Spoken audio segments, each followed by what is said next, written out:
Good afternoon and thank you for joining us live here at Yorkshire Voice. I'm Demay Williams. Coming up on today's programme, we'll be hearing why international cricket is set to return to Headingley Stadium, and we'll be looking at a special art exhibition in Bradford looking at the impact of the COVID pandemic. The Care Contagion community, and that's 10 professional artists responding to their lives during the lockdown. Now I'm sure we are all familiar with our top story today, as the cost of living and energy bills has risen as of this morning. But how is it affecting local residents of lower income such as students? We hear from one now. The Care Contagion. Yes, mine have gone up by £20 every month because of the increase in fuel and things like that. My landlord sent me an email 2 weeks ago telling me about it, and it's going up in April, so I now have to work more. I have to increase my shifts to be able to cover the new costs. He said in the email that it was going up 54% for the whole household. So we've ended up having to put our heating on a timer rather than having it consistently on, because we can only heat the house at certain times of the day because we don't want to waste any more than we usually would. And just the usual of putting an extra layer on and things like that, really. But if you are struggling to come to terms with the new energy prices, is there anything you can be doing to help yourself? Beth Case has been finding out. If you are like the millions of people today, choosing between heating or eating, here are some energy saving tips. Turning your thermostat down by as little as 1 degree could cut your energy bill by 4-ish%. Other small changes could help you save is washing more clothes less. This could save you around £10 each wash. And if you're like me, leaving devices on standby, try turning them off, as British Gas says it could save you £35 a year. Finally, are you a lover of long showers? Taking shorter showers could save you up to £60 on energy and water bills. Some slightly better news on the financial crisis has come with the news that the government is putting in a £150 council tax rebate for house occupiers in council tax bands A to D.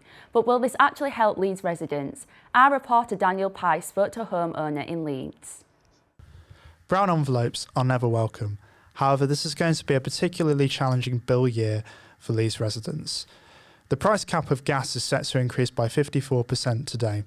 However, the government have announced a council tax rebate of £150 for residents in house tax bands A to D. It's not really going to make that much difference. The increase in standard energy bills is going to be way above the 150. So even if you have that rebate, what the bills are going to go up by is significantly higher than the rebate amount. So all it's doing is lessening the impact, but not actually solving the problem.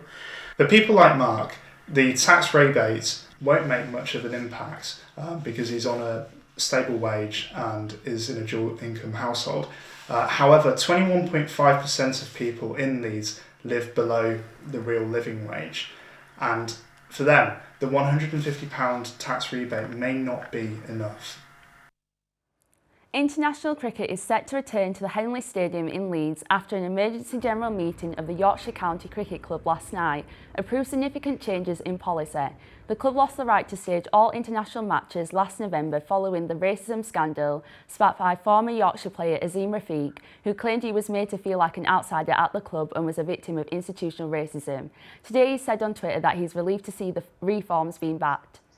Richard Thomas is Associate Professor at Journalism at Swansea University and also the author of a book called Cricketing Lives, and he joins us now live. Richard, so what do you think of the future that it holds for the Yorkshire cricket now, and why do you think that's so important? Well, I think the jury's still out. Let's hope that it's going to signal a more positive future for Yorkshire and the people who support it and play for the club. I think Yorkshire's got quite a difficult relationship with diversity. Didn't admit any players that weren't even born in Yorkshire until 1992. But I think the really important stakeholders here will be the many thousands of Asian cricketers who play all across the region, whether they will think that this is a more welcoming club in the future. That's why this is so important, I think. And how do you feel about cricket coming back to Yorkshire? Well, it's great iconic ground, massive history, lots of brilliant players. Possibly the best white ball spinner in the world at the moment is a Yorkshireman, Adil Rashid. So I think it's brilliant. I mean, it's obviously going to bring sort of prosperity back to the region, isn't it? And I think Headingley would have struggled, Yorkshire would have struggled without international cricket this year. And you recently came out with a book called Cricketing Lives. What was the process behind that, and why did you want to write this book? Well, I wrote the book really sort of in honour of my dad, who was a great supporter of cricket and got me into the game, and it really just sort of charts the history of cricket. Lots of Yorkshire content in there, lots of great players, Wilfred Rhodes, George Hurst, from Huddersfield. And Richard, I find that very interesting. Unfortunately, that's all we have time for, but thanks for joining. From next week, Leeds Central Library are hosting a special heritage tour. The tour, which starts at 1 o'clock on Monday, will showcase the lengthy history and heritage of the building itself. Senior librarian Josh Flint says there's a lot to talk about. Even though now it is a library is everywhere in this building, which is amazing, and such a good free resource, it's had such a history which is still scattered all over the building if you're looking for the clues.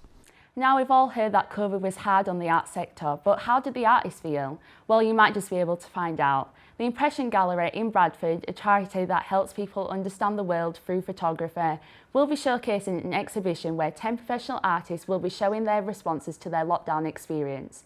JL Lou Tandela reports. The Impression Gallery in Bradford is carrying out another exhibition called Care Contagious Communities, Self and Other, which followed on from last year's exhibition called Through Our Lens, a project that involves young people work from Bradford responding to their lives during lockdown. This year, the gallery's exhibition will showcase the work of 10 professional artists and their responses to their lockdown experience. Care Contagion Community Self and Other exhibition has come through one of our partner organisations, Autograph. We opened the new exhibition in the gallery, which is on until the 9th of July. So that's a really long run, and the long run in the gallery gives us chance to engage a lot of schools, a lot of colleges and a lot of young people come into the gallery through visits and trips and workshops. And it just kind of really gives it enough time for people to reflect on the work, and enough time we get a lot of repeat visits, so a lot of time for people to kind of come back and really engage meaningfully with each of the projects that will be on display. All the work exhibition was previously displayed in London and will be brought to the gallery today. The gallery team will be working out the layout for the exhibition. I think that these two exhibitions really showcase what Bradford's about. So it's really about locality, it's about the community, but it's also about telling that story like nationally and internationally. It really kind of says that Bradford is part of that international community, and also that Bradford City Centre is a really thriving place to be. There's a lot of culture here, but there's also culture across the regions. It's not just about one small place in the city centre. It's about the region as a whole, and about how everywhere and everyone is creative and can be involved in that. Care Contagion Community Self and Other exhibition will open the 12th of April 2022 with a free entry for the public. And while most of us were laying in bed in the early hours of this morning, the peregrine falcon at the Wakefield Cathedral was laying another egg. The footage here shows the first sighting of egg number 3 at around 4 a.m, and egg number 4 is expected on Sunday between the hours of 11 a.m. and 5 p.m. You can keep up to date with the activities of the birds from the next spots via the live stream, which is available on YouTube. And that's all from us here at Yorkshire Voice. Make sure to tune in for our 4 o'clock programme when we'll have the latest news, and we have a special report on the impact of the Manchester Stadium bombing as we approach the 5th anniversary of the terrorist attack. I remember being in the venue and feeling so happy and excited, but I could have never imagined that after that night it would affect my mental health the way it has. That's all coming at 4 o'clock. Until then, goodbye, and sorry for the technical difficulties. Have a nice day.